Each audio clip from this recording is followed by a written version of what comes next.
Railway group D का form विगत कुछ दिनों से ऑनलाइन भरा जाना शुरू हो चुका है। रेलवे ग्रुप डी का जो फॉर्म है वो आपका 30 जनवरी को कह सकते हैं कि इसका नोटिफिकेशन आया था और 31 जनवरी से इसका फॉर्म अप्लाई होना शुरू हो चुका है। और रेलवे ग्रुप डी का जो फॉर्म है यह आपका कह सकते हैं कि 2 मार्च इसका लास्ट डेट है फिल करने का फॉर्म। तो जिन्होंने अभी फॉर्म फिल नहीं किया है तो फॉर्म जाकर के भरना शुरू कर दें, क्योंकि आखिरी डेट क्या है इसका, आखिरी डेट 2 मार्च है, ठीक है ना। इसमें मैं बता दूं क्या फीस लगा हुआ है इसमें। तो जनरल और ओबीसी कैंडिडेट्स के लिए 500 का फीस है और वहीं पे एससी एसटी और ईबीसी और फीमेल और ट्रांसजेंडर के लिए 250 रुपए का फीस इन्होंने मतलब निर्धारित किया हुआ है, ठीक है ना।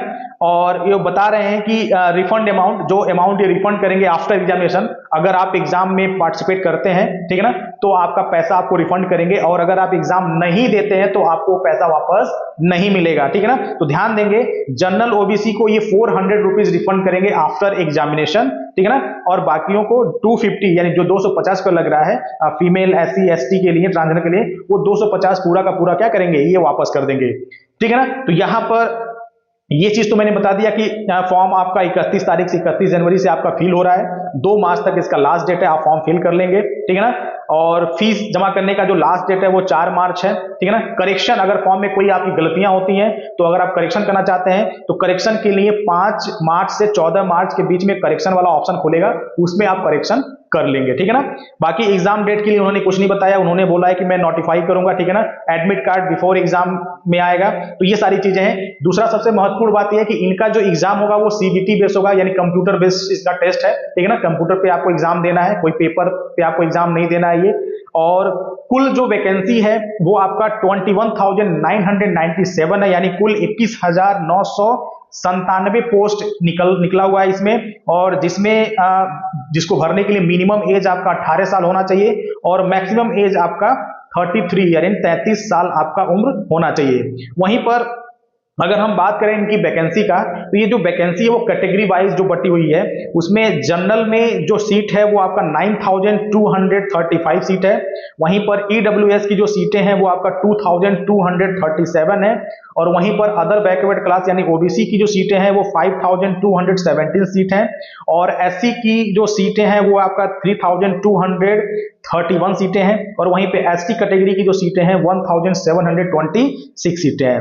तो ये तो रही पूरी इंफॉर्मेशन, कब फॉर्म निकला है, कब भरना है, कितना अमाउंट लगेगा, कितनी वैकेंसीज है, क्या है।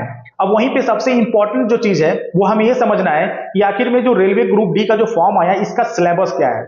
मेन चीज हमें सिलेबस से है, फॉर्म तो हम सब भरते हैं बट सिलेबस की जानकारी बहुत कम लोगों की होती है। तो अगर हम सिलेबस के अकॉर्डिंग अगर अपनी तैयारी करते हैं तो उम्मीद मानिए हमारा ग्रुप डी जो है वो क्लियर होने से कोई नहीं रोक सकता। तो आइए सबसे पहले हम बात करते हैं सिलेबस की। जो ग्रुप डी का जो सिलेबस है वो उसमें आपका जनरल साइंस से आपका 25 कह सकते हैं कि क्वेश्चंस आएगा, ठीक है ना, और मैथमेटिक्स से आपके 25 क्वेश्चंस आएंगे और जनरल इंटेलिजेंस एंड रीजनिंग से आपके 30 क्वेश्चंस आएंगे और वहीं पे general awareness and current affair से आपके 20 क्वेश्चंस आएंगे। यानी कुल आपके जो क्वेश्चंस की संख्या है वो 100 है, ठीक है ना। टोटल नंबर ऑफ क्वेश्चंस आपके कितने रहेंगे, 100 क्वेश्चंस आपके दिए जाएंगे। इसमें आपके पूरा ये कह सकते हैं कि जो एग्जाम होगा, सबसे जरूरी चीज ये है कि जो 100 क्वेश्चंस ये आपके जो दिए जाएंगे उसके लिए आपको केवल 90 मिनट यानी 1.5 घंटे का समय मिलेगा एग्जाम देने के लिए।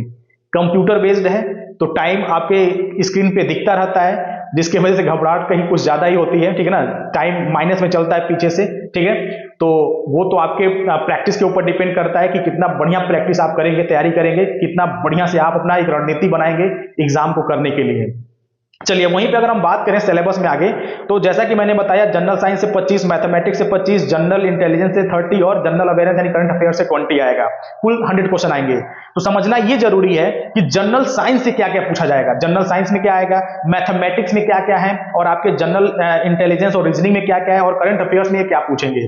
तो सबसे पहले अगर हम मैथमेटिक्स की बात करें, यहां से आप नोट करते चलेंगे, ठीक है ना। मैथमेटिक्स में इनका जो टॉपिक है, क्या क्या टॉपिक हमें पढ़ना मैथमेटिक्स, क्योंकि मैथमेटिक्स तो बहुत बड़ा है, बहुत ब्रॉड मैथमेटिक्स है, यानी मैथमेटिक्स में हमें क्या पढ़ना है।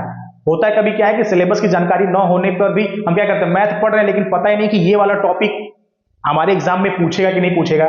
तो इसकी जानकारी हमें होनी बहुत जरूरी है। तो चलिए ध्यान से देखिएगा। तो मैथमेटिक्स में नंबर सिस्टम पे हमें क्या करना है, फोकस करना है। नंबर सिस्टम से क्वेश्चन आएगा, बॉडमस से क्वेश्चन आएगा, ठीक है ना। और आपका डेसिमल फ्रैक्शन से क्वेश्चन आएगा, एलसीएम से आएगा, एचसीएफ से आएगा, रेशियो से आएगा, और रेशियो एंड प्रोपोर्शन से क्वेश्चन आएगा, परसेंटेज से क्वेश्चन आएगा, मेंसुरेशन से आएगा, टाइम एंड वर्क से क्वेश्चन आएगा, टाइम एंड डिस्टेंस से क्वेश्चन आएगा, सिंपल एंड कंपाउंड इंटरेस्ट से क्वेश्चन आएगा, प्रॉफिट एंड लॉस से आएगा, अलजेब्रा से आएगा, geometry and trigonometry, elementary statistics, square root, age calculation, calendar and clock, pipes and system, etc. इतने आपके कह सकते हैं कि मैथ के ये पोर्शन है, यानी मैथ में हमें इन चीजों को पढ़ना है। तो हमें ध्यान रखिएगा, तैयारी करते समय हमें क्या करना है, टॉपिक वाइज पढ़ाई करनी है, मतलब लाइन से, सीरियल से, अच्छे से डीपली तैयारी करना है।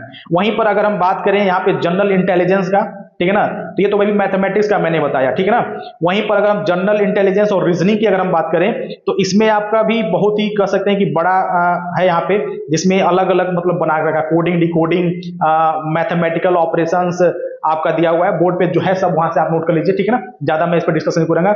वहीं पे आपका जनरल साइंस की अगर बात करें तो जनरल साइंस में आपका the syllabus under this cell cover physics, chemistry and life sciences of 10th standard level CBSE.